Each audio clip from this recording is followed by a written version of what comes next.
오늘의 주요 뉴스입니다.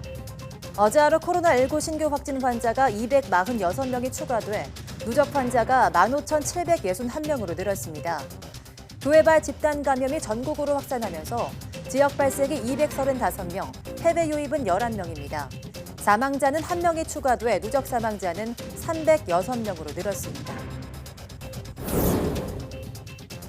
정세균 국무총리는 연휴가 끝난 지금이 가장 위험한 코로나19 잠복기일 수 있다며 철저한 방역을 다시 강조했습니다.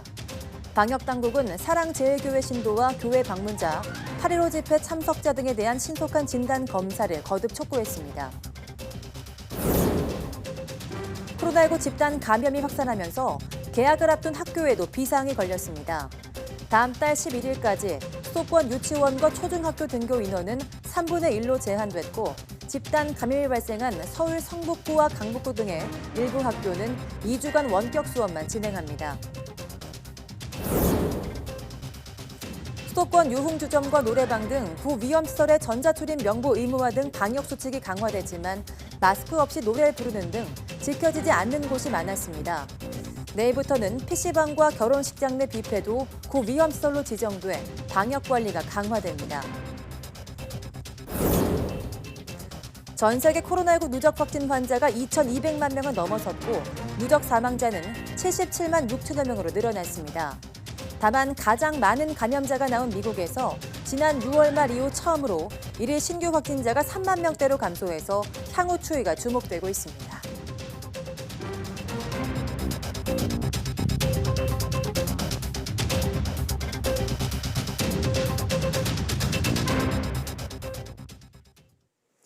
여러분 안녕하십니까? 8월 18일 사이언스 투데이입니다. 교회발 감염 확산 속에 전국에서 산발적 확진이 이어지면서 어제 하루 코로나19 환자가 246명 늘었습니다. 중앙방역대책본부는 오늘 0시 기준 국내 확진자는 15,761명, 사망자는 1명 늘어난 306명이라고 밝혔습니다. 지역 발생만 235명으로 사랑제일교회 등 교회발 감염이 수도권 환자 규모를 끌어올렸습니다. 서울 131명, 경기 52명, 인천 18명으로 수도권에서만 200명이 넘었습니다. 문제는 전국적으로 소규모 집단 감염 등 깜깜이 환자가 늘어나고 있는 겁니다. 부산 7명, 대구, 전북 6명씩, 충남 4명, 광주, 경북 각각 3명, 울산, 강원 각각 2명, 충북 1명 등 전국에서 산발적인 감염이 확인됐습니다. 신규 해외 유입은 11명인데 이 가운데 6명이 입국자 검역에서 확진됐습니다. 완치 환자는 17명 늘어서 격리 해제 누적은 13,934명입니다. 코로나19 환자의 폭증세 속에 정부가 신속한 진단 검사를 당부했습니다. 박능우 중앙재난안전대책본부 1차장은 오늘 회의에 앞서서 모두 발언을 통해 현재 시점에서 가장 중요한 것은 신속한 진단 검사라며 성북구 사랑제일교회 신도와 교회 방문자, 8.15 집회 참석자들은 가까운 선별진료소에서 진단 검사를 받아달라고 당부했습니다. 또 해당자들은 다른 사람과 접촉하지 말고 방역당국의 안내에 따라 자가격리 수칙을 지켜달라고 요청했습니다. 당국의 조치에 따르지 않거나 방해할 경우 관계 법령에 따라 엄중히 조치해 나갈 것이라고 강조했습니다. 정세균 국무총리는 연휴가 끝난 지금이 코로나19의 가장 위험한 잠복기일 수도 있다며 철저한 방역을 당부했습니다. 정 총리는 국무회의를 주재한 자리에서 수도권을 중심으로 코로나19 확산세가 매우 심각한 상황이라고 말했습니다. 또 휴가 기간에 늘어난 이동과 접촉이 대유행을 증폭시키는 계기가 돼선 안 된다며 어쩌면 지금이 코로나19의 가장 위험한 잠복기일지도 모른다고 우려했습니다. 그러면서 각별한 경각심을 갖고 방역수칙을 철저하게 지켜주고 감염이 의심되면 반드시 진단검사를 받아달라고 부탁했습니다.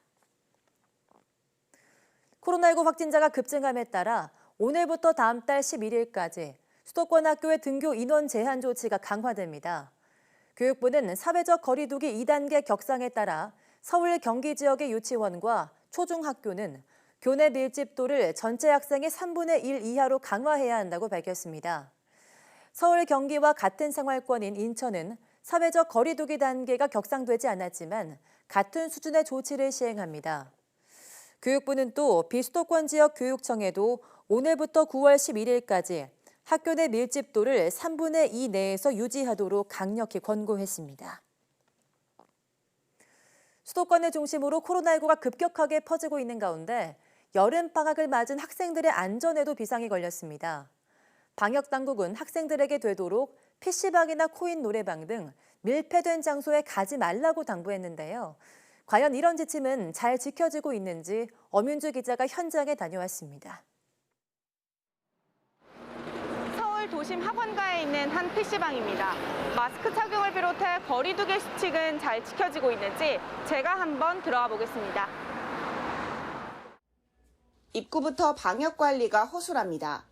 QR코드 출입은 지난 6월부터 의무화됐지만 관리하는 사람이 없습니다. PC방 같은 경우 QR코드 같은 거 다 이렇게 하라고 돼 있지 않나요? 어린 학생들이 이용자 수칙을 잘 따를 리도 만무합니다. 마스크를 쓰지 않은 채 게임에 열중하는 모습이 쉽게 눈에 띕니다. 그냥 숨 쉬는 거 불편해. 이런 데 가지 마라 이러지 않아요? 항상 요즘 그런 거 하려고 있었어요. 2m 거리 두기 수칙은 유명무실합니다. 친구들이랑 같이 하러 자주 오는데 같이 못한다는 거? 말을 해야 되는데 계속 쓰고 있어야 되니까 말하기가 불편하거나 막 그런 거. 업주들은 방역 수칙을 지키는 게 불가능하다고 하소연합니다. 핸드폰을 끼고 뭐 계속 쓰고 있냐. 저희도 그냥 들어야 하죠. 쓰는 사람은 쓰는 거고. 근데 원래 저희도 그랬었어요. 저희도 그렇게 했는데 며칠이 안 나와요. 이번엔 동전 노래방을 가봤습니다. 침 튀기며 열창하는 학생들. 거추장스러운 마스크는 벗어 던졌습니다.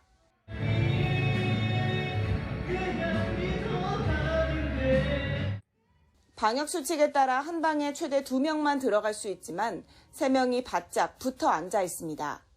2명이 들어가야 된다고 얘기는 안 하던가요? 어떤가요? 그런 얘기를 못 들었고 그냥 실명상 QR코드를 찍고 들어갔어요.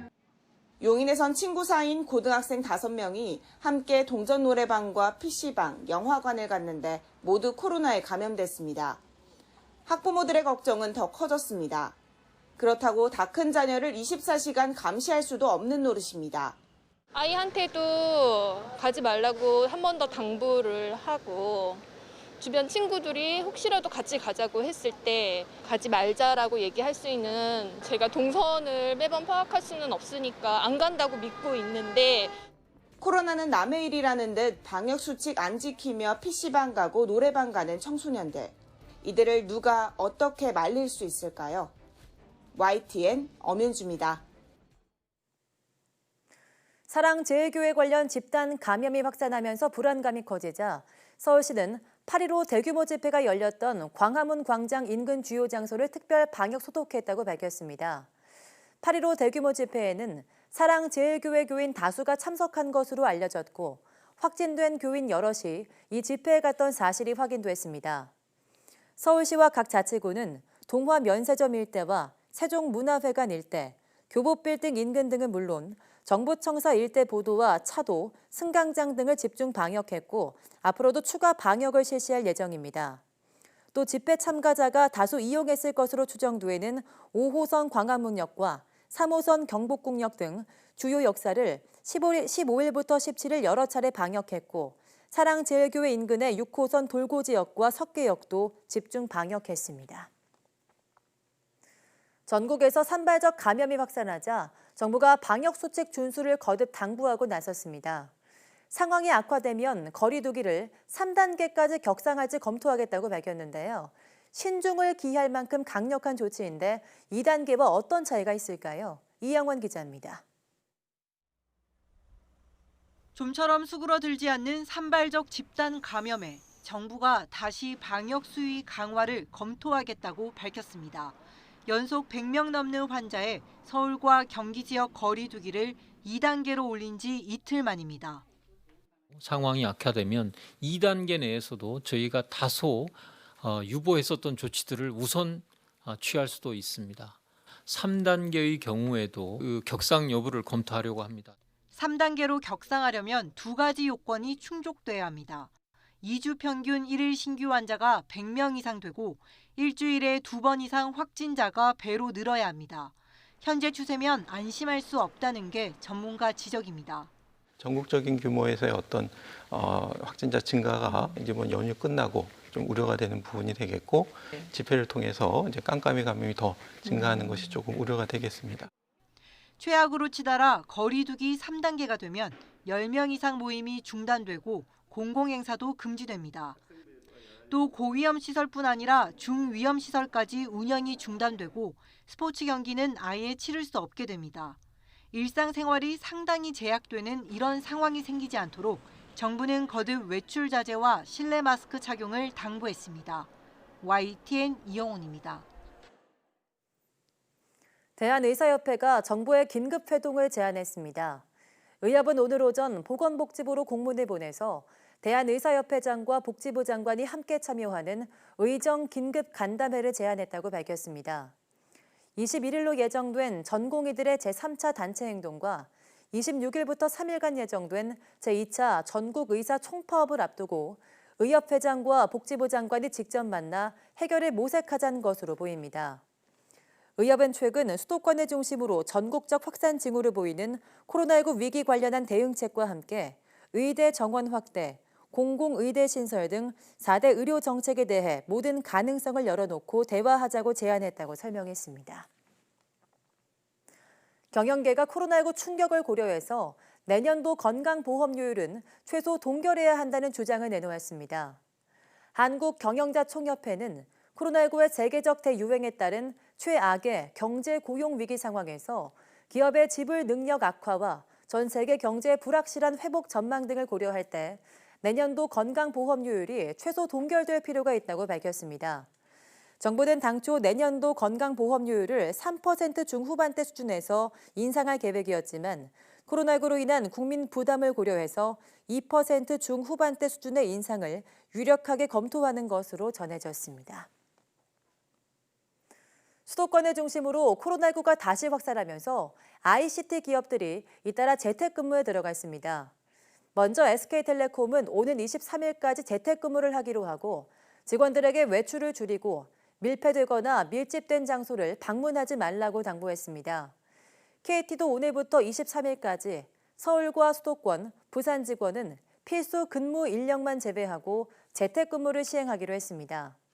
카카오도 코로나19 예방 차원에서 지난 14일부터 무기한 원격 근무를 시작했고 네이버도 8월 말까지 전면 재택근무에 들어가 있습니다.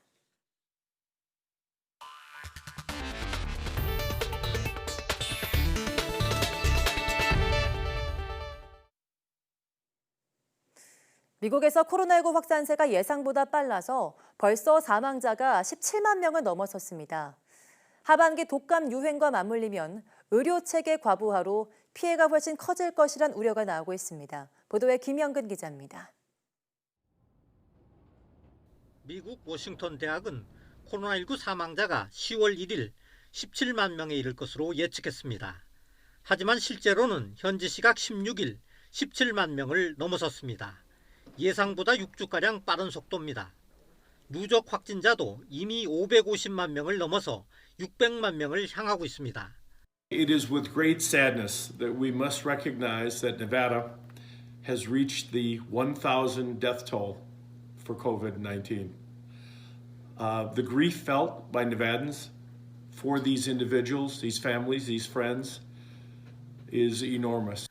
보건 전문가들은 올 하반기로 가면서 상황이 더 악화할 수 있다고 경고하고 있습니다. 코로나19 확산세가 독감 유행과 맞물리기 때문입니다. 미국에서 지난해 독감으로 인한 사망자는 6만여 명, 입원 환자도 80만 명이 넘습니다. 코로나19로 과부하가 걸린 상황에서 독감 환자까지 속출하면 의료 체계가 마비될 수 있습니다.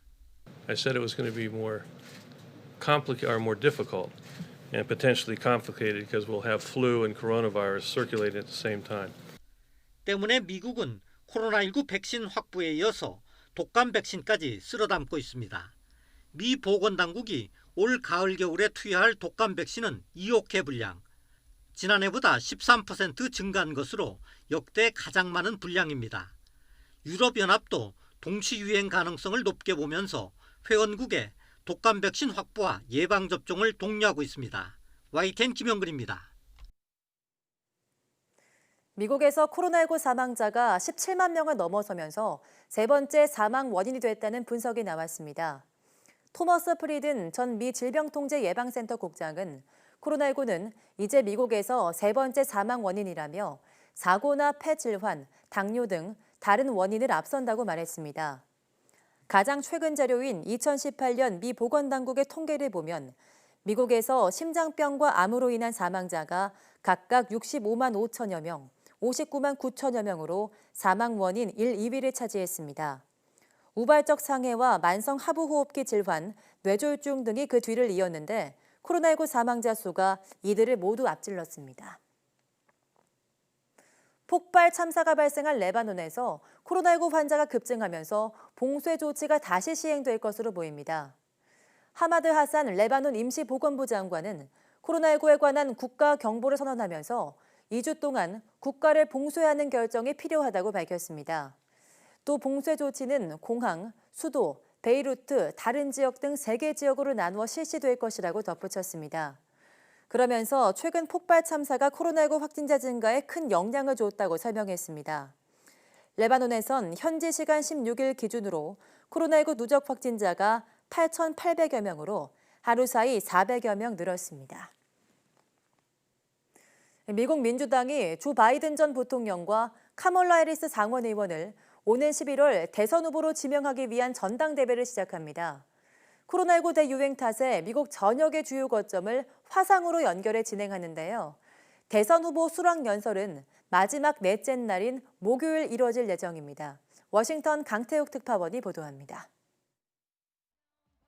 당원과 지지자들이 대대적으로 모여 치러진 민주당 전당대회.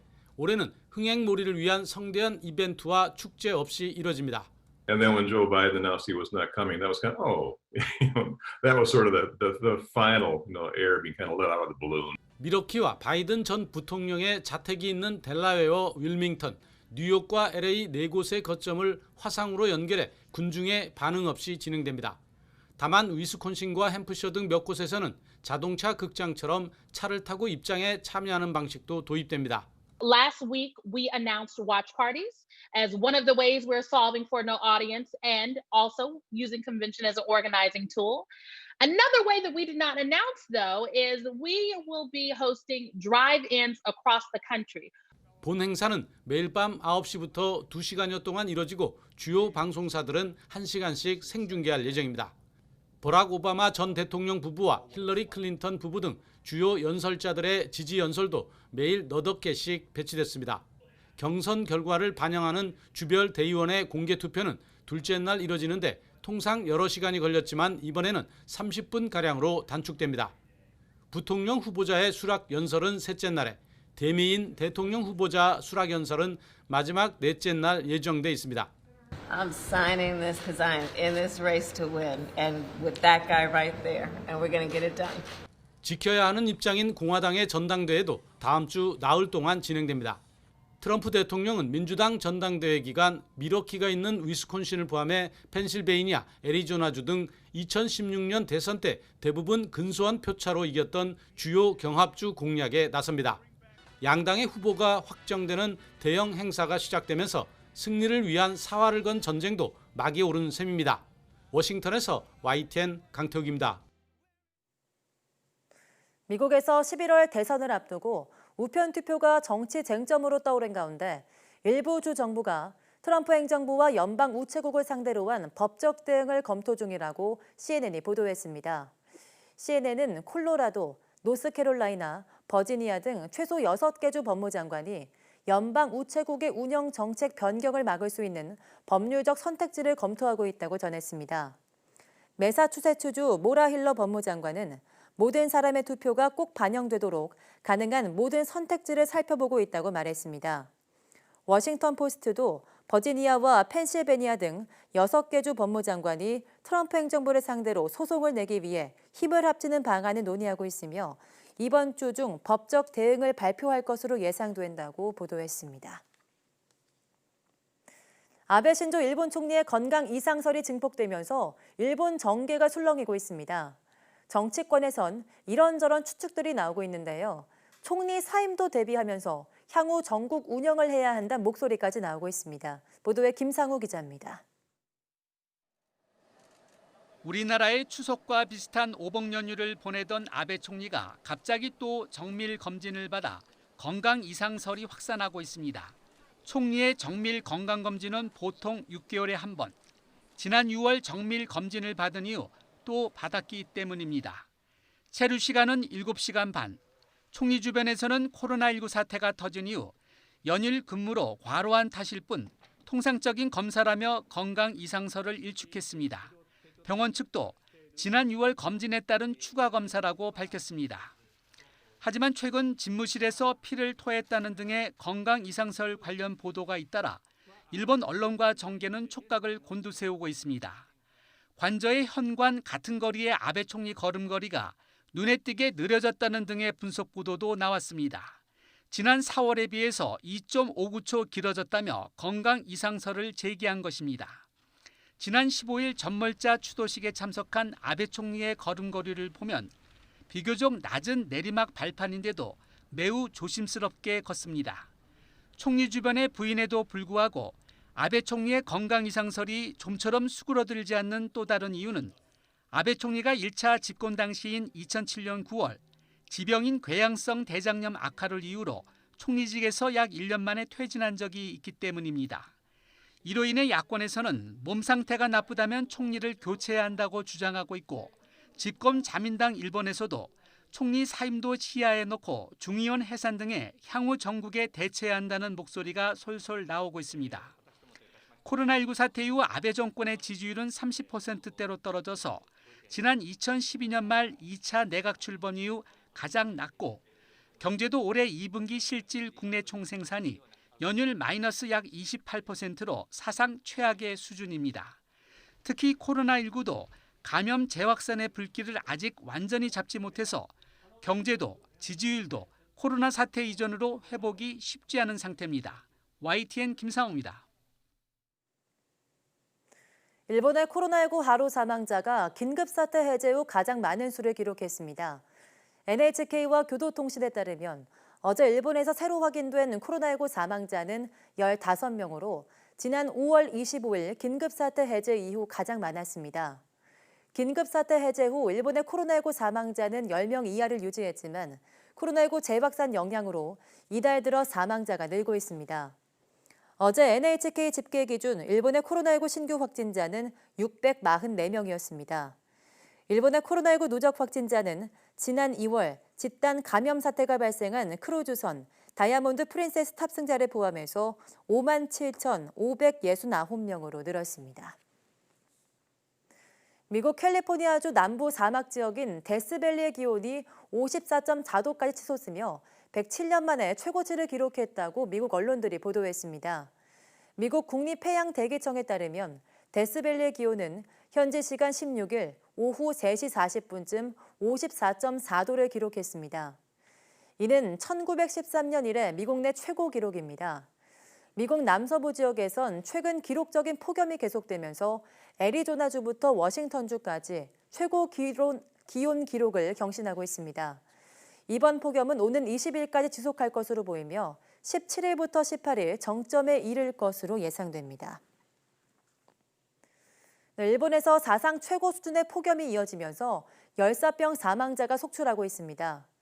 일본 기상청은 오늘 낮 12시 시즈오카현 하마마스시의 기온이 41.1도까지 올랐다고 밝혔습니다. 이는 2018년 7월 23일 사이타마 구마가야시에서 기록한 일본 기상청 관측 사상 최고 기온과 같다고 교도통신은 전했습니다. 일본에서 올여름 40도 이상의 폭염이 관측된 것은 세 번째입니다.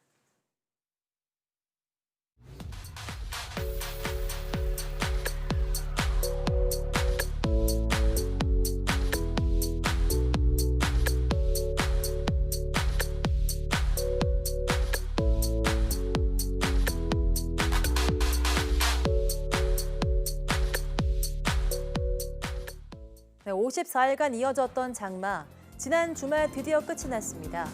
하지만 역대 최장 장마였던 만큼 피해 규모도 컸는데요.